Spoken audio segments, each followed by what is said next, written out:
नमस्कार, मैं डॉक्टर वैशाली खंडेलवाल। बहुत से लोग सोचते हैं कि हमारे दिल की सेहत अच्छी रखने के लिए हमें खाने में कम से कम ऑयल और घी का इस्तेमाल करना चाहिए। या कई लोग ये भी सोचते हैं कि खून में बढ़ा हुआ कोलेस्ट्रॉल कम करने के लिए जीरो ऑयल कुकिंग करना चाहिए। इन बातों की सच्चाई जानने के लिए क्लिनिकल ट्रायल्स और रिसर्च हुए हैं, वो क्या कहते हैं, और साथ ही आज की वीडियो में जानेंगे हमारी जान को बहुत बड़ा खतरा पैदा करने वाली बीमारी है हार्ट अटैक। और इस हार्ट अटैक का प्रमुख कारण है खून में बढ़ी हुई चर्बी की धमनियों में गुठलियां, यानी कोरोनरी आर्टरीज में कोलेस्ट्रॉल का ब्लॉक का हो जाना, जिस वजह से हार्ट अटैक की रिस्क हो जाती है। तो इस हाइपरलिपिडेमिया बीमारी से किस तरह से जल्द बाहर आ सकते हैं, खून में कभी कोलेस्ट्रॉल ज्यादा बढ़े ना, ये बैलेंस रहे, इसलिए क्या किया जा सकता है, और साथ ही फैटी लीवर या ज्यादा की चर्बी कम करने के लिए बहुत ही इफेक्टिव उपचार क्या है। ऐसी सभी इंपॉर्टेंट बातों को लेकर आज का ये वीडियो आप भी पूरा जरूर देखिए और इस इंपॉर्टेंट वीडियो को अपने मित्र और परिजनों तक भी जरूर पहुंचाइए।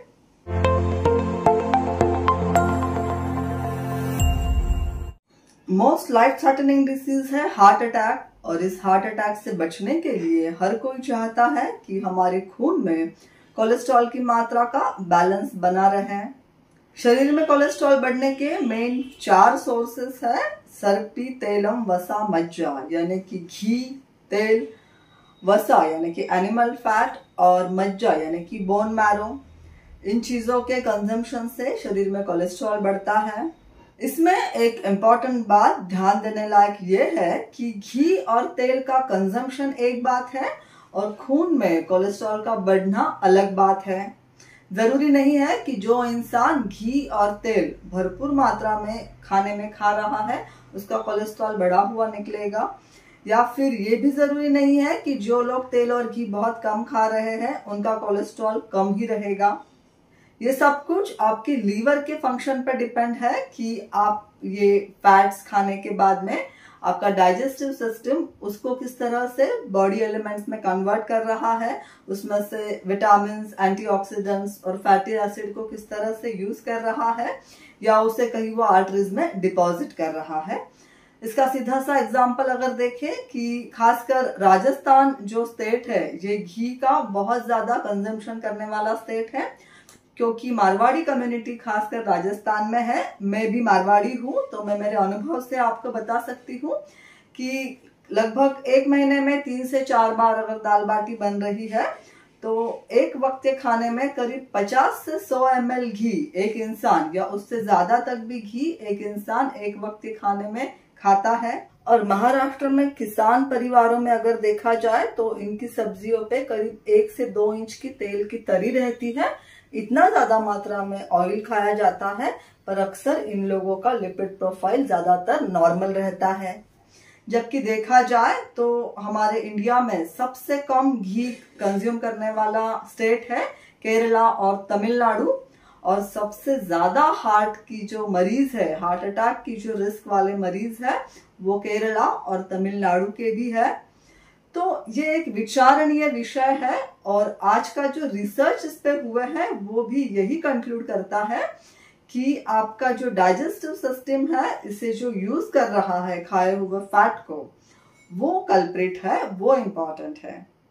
खून में कोलेस्ट्रॉल बढ़ने का इम्पोर्टेंट कारण ये भी है कि ज्यादातर लोग आज कुकिंग में रिफाइंड ऑयल यूज कर रहे हैं। 1860 में सबसे पहले ब्रिटिशों ने आसाम में रिफाइंड की फैक्ट्री शुरू की, और तब लोगों को कहा गया आप जो कच्चे घानी का नॉन रिफाइंड ऑयल खा रहे हो वो आपके हार्ट के लिए नुकसानदायक है, वो खून में कोलेस्ट्रॉल बढ़ाएगा और आप हार्ट अटैक के मरीज हो जाओगे।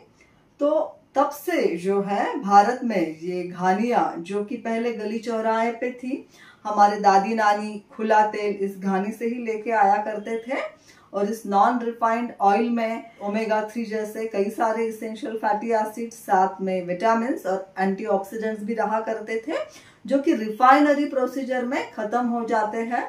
तो 1860 से लेके फिर कई सारी रिफाइनरी फैक्ट्रियां इस भारत देश में बनी। जिसके चलते हमने हमारा घानी का तेल, कोल्ड प्रेस ऑयल छोड़कर इस रिफाइंड ऑयल को खाना शुरू किया। और आज ये रिसर्च फिर से कह रहा है कि रिफाइंड ऑयल खाना आपके हार्ट के लिए सही नहीं है।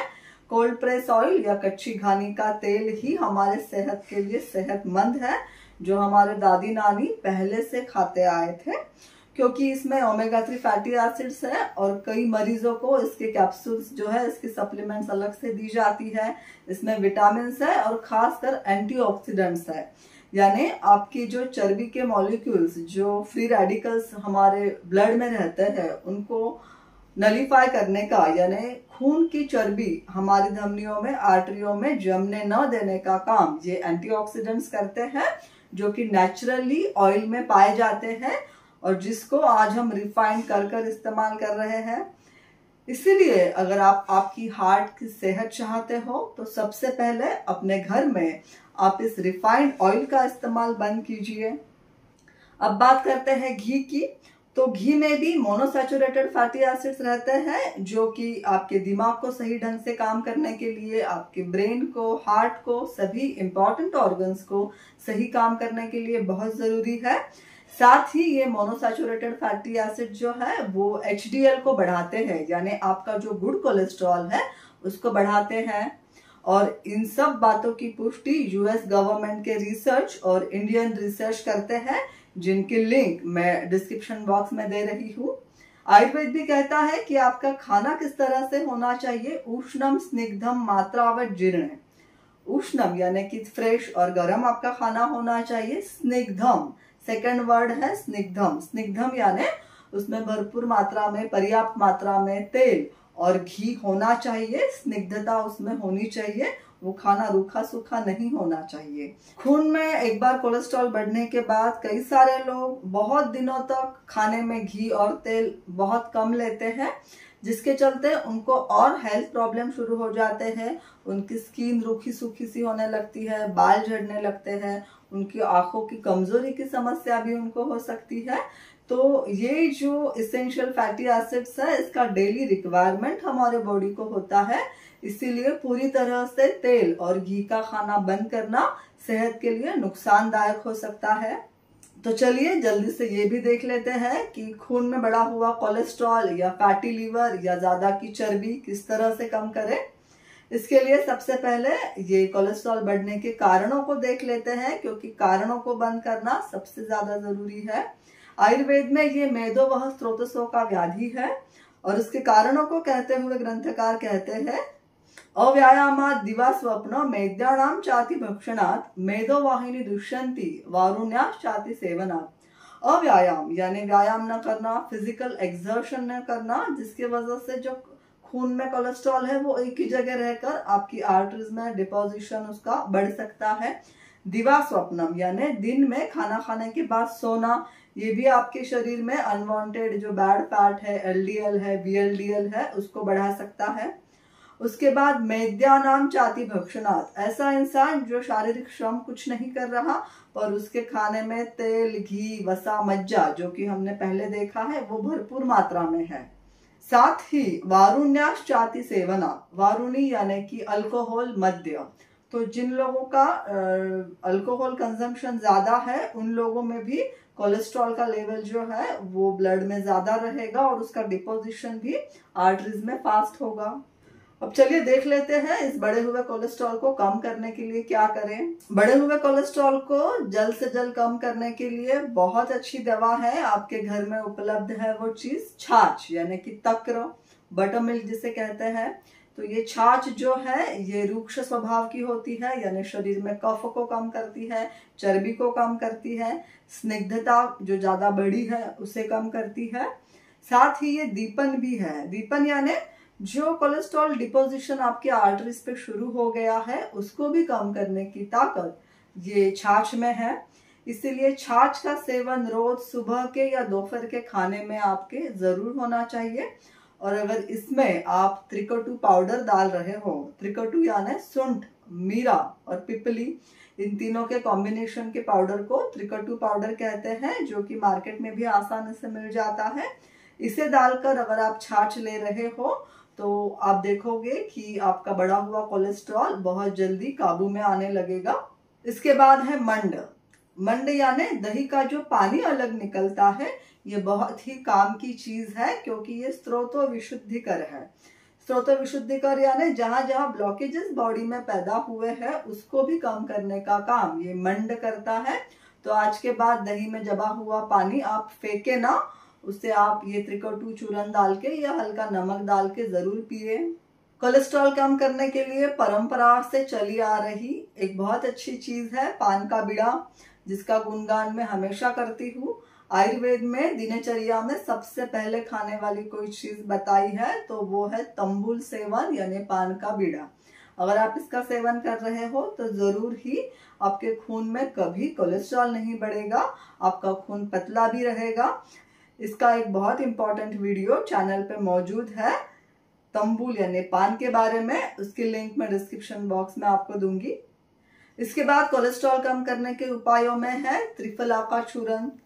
आंवला, बहेड़ा और हिरडा, इन तीनों फलों के कंबाइंड चूर्ण को त्रिफला चूर्ण कहते हैं। ये रुक्ष है, खून में ज्यादा की चर्बी कम करने वाला है। आप रात में सोते समय कुनकुने पानी में इसे अगर 1 चम्मच लो तो आपकी बढ़ी हुई कोलेस्ट्रॉल की शिकायत इससे जरूर कम होगी। आप चाहो तो दिन भर में आप जब छाछ ले रहे हो तो उसमें भी इस त्रिफला पाउडर का इस्तेमाल कर सकते हो। साथ ही ऐसी चीज जो आपको प्रोटीन भी भरपूर दे और आपके शरीर में कोलेस्ट्रॉल भी कम करे, ऐसी एक चीज है चना। भुना हुआ चना, खासकर हाइपरलिपिडेमिया यानी जिनका कोलेस्ट्रॉल बढ़ा है, जिनको फैटी लीवर है, जिनकी चर्बी ज्यादा बढ़ी है शरीर में, ऐसे सभी लोगों के लिए भुना हुआ चना ये बहुत अच्छी औषधि है। अगर आप शुगर के पेशेंट नहीं हो तो गुड़ के साथ चना जरूर आप रोज खाओ, यह आपकी शरीर की ज्यादा की चर्बी और कोलेस्ट्रॉल कम करेगा। साथ ही कई लोग पूछते हैं कि हमारा कोलेस्ट्रॉल ज्यादा है तो हमने कौन सा फल खाना चाहिए। तो देखिए, जामुन ये जो फल है ये बहुत ही अच्छा फल है बढ़े हुए कोलेस्ट्रॉल को कम करने के लिए, क्योंकि ये रुक्ष गुण का है। साथ ही इसका ग्लाइसेमिक इंडेक्स बहुत कम है, डायबिटीज में भी ये बहुत उपयोगी फल है। जामुन के मौसम में आप भरपूर जामुन खाइए और जब इसका मौसम नहीं है तो आप जामुन का पाउडर भी इस्तेमाल कर सकते हो। और अंत में ये जरूर कहना चाहूंगी कि आपके शरीर में जो चर्बी आपकी खाई जा रही है उसको सही जगह इस्तेमाल करने के लिए आपका व्यायाम नित्य जीर्णाशि स्यात्, ये सूत्र जो मैं हमेशा कहती हूँ वो करना, उसको फॉलो करना बहुत जरूरी है। व्यायाम के लिए कोई पर्याय नहीं है। आप कहोगे कि मैं सिर्फ गोलियां खाऊंगा पर मुझसे व्यायाम या शारीरिक कोई व्यायाम नहीं होगा, तो ये गलत है। उसके बाद जीर्णाशि स्यात् यानी आपने जो पहला खाना खाया है उसके जीर्ण होने के बाद यानी उसके पचने के बाद ही आप दूसरा खाना खाओ, तो ही आपके शरीर में जो कोलेस्ट्रॉल का या फैट का मेटाबॉलिज्म है वो सही बना रहेगा। आज का वीडियो जितना सिंपल है उतना ही इम्पोर्टेंट है, तो हमारी हृदय से संबंधित इस इम्पोर्टेंट वीडियो को ज्यादा से ज्यादा लोगों तक जरूर पहुंचाइए। आयुर्वेद अमृत है, इसे अपनाइए। धन्यवाद।